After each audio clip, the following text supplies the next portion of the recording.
আসসালামু আলাইকুম।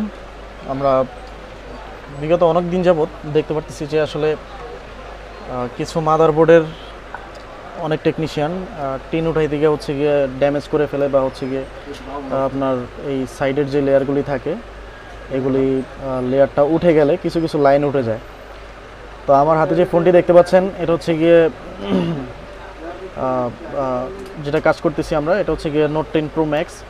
তো এটার টিনটা খুলতে গিয়ে মূলত হচ্ছে গিয়ে ফোনটা ড্যামেজ করে, এখন মূলত হচ্ছে গিয়ে হ্যাং হয়ে থাকে। তো কিছুক্ষণ পর প্রায় 20 থেকে 30 সেকেন্ড পর ফোনটা টোটালি ডেড হয়ে যায় বা অফ হয়ে যায়।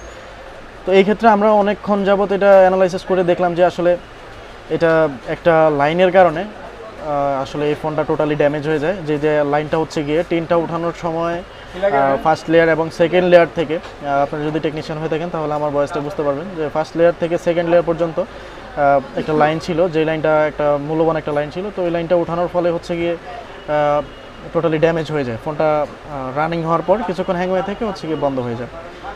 তো এখন এই কাজটাই করতেছি আমরা, যে আসলে যেই টেকনিশিয়ান কাজটা করছেন উনি খুবই দক্ষ একজন ভালো টেকনিশিয়ান, বাট হচ্ছে গিয়ে সামান্য একটা মিস্টেকের কারণে এই ফোনটা টোটালি কমপ্লিট করতে পারেন নাই। তো আমরা এখন এই কাজটা সম্পূর্ণ করে দেখাবো যে আসলে কোন লাইনটা ড্যামেজ ছিল এবং কোন লাইনটার কারণে ফোনটা টোটালি হ্যাং হয়েছিল এবং কাজ করতেছিল না। তো আপনারা দেখতে পাচ্ছেন আমি একটা লাইন কাজ করতেছি, যে লাইনটা হচ্ছে আপনার সিপিইউর পাশে যে টিনটা থাকে, সিপিইউর উপরে প্রোটেকশনের একটা টিন থাকে, সেই টিনটা হচ্ছে গিয়ে আপনার তোলার পর ওই লাইনটা ড্যামেজ হয়ে যায়। তো এখন আমরা এটা আসলে কাজ করে দেখাবো যে আসলে এটা স্বয়ংসম্পূর্ণ হয় কিনা।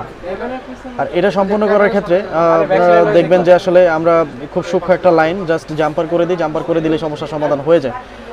তো যেই টেকনিশিয়ান আসলে কাজ করছেন উনি খুবই পারিশ্রমিক একজন মানুষ, খুবই পরিশ্রম করতে পারেন।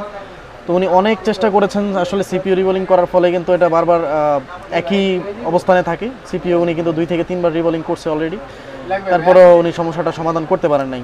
তো এই কাজগুলি বিগত হচ্ছে গিয়ে যারা আসলে নোট 10 প্রো ম্যাক্স ইউজার বা হচ্ছে পোকো X3 প্রো এবং নোট 10 প্রো নোট 10, তো এই ফোনগুলির যারা ইউজার আছেন আপনারা যদি এই ভিডিওটা দেখে থাকেন তাহলে অবশ্যই আপনারা রিমেম্বার করবেন যে আসলে এই ফোনটা মূলত কাদের কাছে আসলে নিলে এই ফোনটা স্বয়ংসম্পূর্ণ হবে। আপনারা অবশ্যই দেখবেন যে আসলে এই কাজগুলি যারা অনেকদিন যাবত করতেছে তাদের কাছেই আপনারা এই মূল্যবান ফোনটি দিবেন, যাতে করে আপনার কোনো ধরনের সমস্যা না হয় বা ক্ষয়ক্ষতির সম্মুখীন আপনাকে না হতে হয়। আর যদি আপনি এমন একজন টেকনিশিয়ানের কাছে দিলেন যে আসলে এই কাজটা বোঝে না বা সে নিজে ট্রাই করতে গিয়ে আসলে ফোনটা যে কোনো সাডেনলি যে কোনো কারণে হয়তো বা ডেরও করে ফেলতে পারে, তো এই ধরনের লোকের কাছে আসলে ফোনটা না দেওয়াটা সবচেয়ে উত্তম।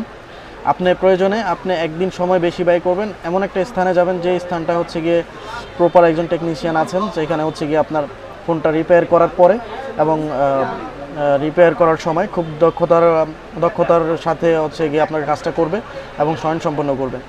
বিগত আমরা যেহেতু অনেক দিন যাবত কাজ করতেছি এবং হচ্ছে অনেক দিন যাবত আমরা রিপেয়ার করতেছি এগুলি, আপনারা যদি চান তাহলে অবশ্যই আমাদের সাথে যোগাযোগ করতে পারেন।